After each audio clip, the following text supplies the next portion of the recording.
Hi, I'm Tim. Welcome to Watchbox, and thanks for logging on. If you love this watch, email me, tmosso at thewatchbox.com. It's in the description below, your purchase and pricing email question line for buying this or any watch you see on any Watchbox platform.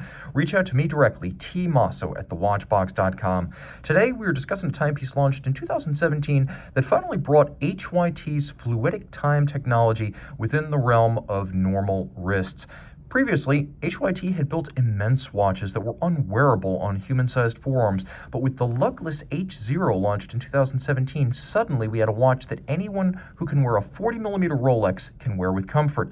So the watch, the H0, is 48.8 millimeters in diameter, but lugless, it's also 48.8 millimeters lug-to-lug, which is where it's actually narrower across the wrist than, say, a Daytona on a bracelet. Now, the timepiece is thick at 19.2 millimeters, but remember, this is a dramatically domed sapphire, and it will slide underneath cuffs. And I've been wearing one of these watches for a week, and I found it will slide even underneath the shirt you're about to see. So this is a shirt I wear around the office. And as you can see, this watch, once it's on your wrist, somehow doesn't seem as thick as 19 millimeters would suggest. It does slide underneath the cuff to the point where I need to pull my shirt back just so you can see the watch properly sized on the wrist. Now, from overhead, you can see what the lugless architecture does. Plenty of clearance on both sides, and you can see that well from this down the barrel shot as well. Again, the cuff shot, you wouldn't think at first glance, but it does fit underneath your sleeves. And I can imagine a wrist as small as 13.5 centimeters circumference wearing this watch. Taking a quick look at the hardware and the software, it is a custom strap, vulcanized rubber, a little bit of a taper as it moves away from the case. There's a sort of dimpled structure that's arranged in rows and columns, and then it is thick in profile. This is a very substantial strap that's unlikely to ever tear and is likely to give you many years of good service. As you can see, the strap is fixed with screws on the underside, so very secure in its attachment.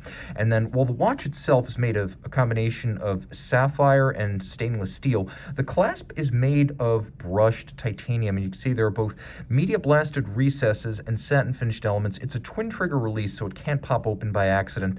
And this is another feature that I think is absolutely brilliant. But if you look, there is a micro adjustment that is built in so that you can slide fore and aft like so, just by pushing these two little release triggers. So there's actually a micro adjustment built into this clasp. It's a little piece of wonder for me. Now, the timepiece, of course, is nicely made. It's also handsomely symmetrical, being round all the way around. There's a huge cambered sapphire, and remember, sapphire is second only to diamond in hardness. It's harder even than ceramic. So this stainless steel case will never come into contact with an obstruction. The sapphire takes all of the scratches and scuffs, and I should say, shakes them off with aplomb. Now, the case is handsomely detailed with satin finish, but you can also see that there's a little lip that's all of high polish where it abuts the sapphire. The sapphire is nicely domed and rounded. This must have been an expensive piece to machine, so that it does actually slide under a cuff, and attention to detail is superb, with media blasting surrounding a polished circumference and inboard HYT logo on the crown. The crown also has a lovely ridged and, I suppose you could say, helical knurling in ceramic.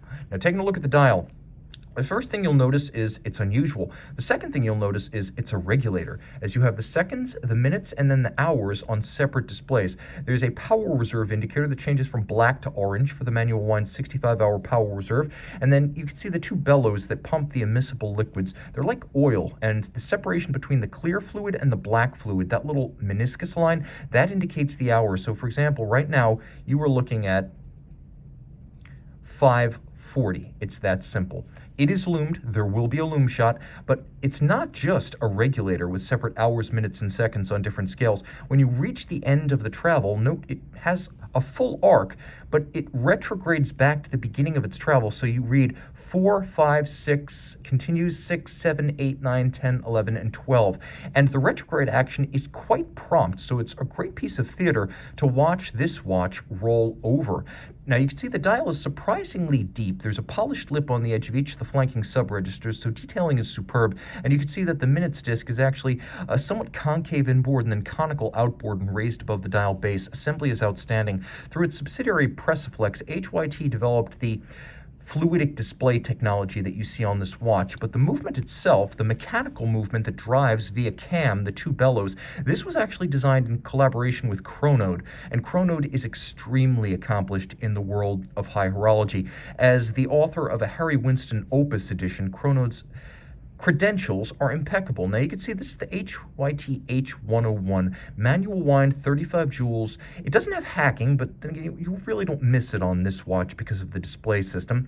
Beats away at 28,800 vibrations per hour, and the balance is braced by a full bridge, so it's nicely stabilized against shock. The finish is techno-industrial, though if you look closely, you will see traditional arts, including black polishing of the screws. There's a little bit of beveling of the bridges. You can see, for example, underneath the winding system bridge, there's a bevel on the edge.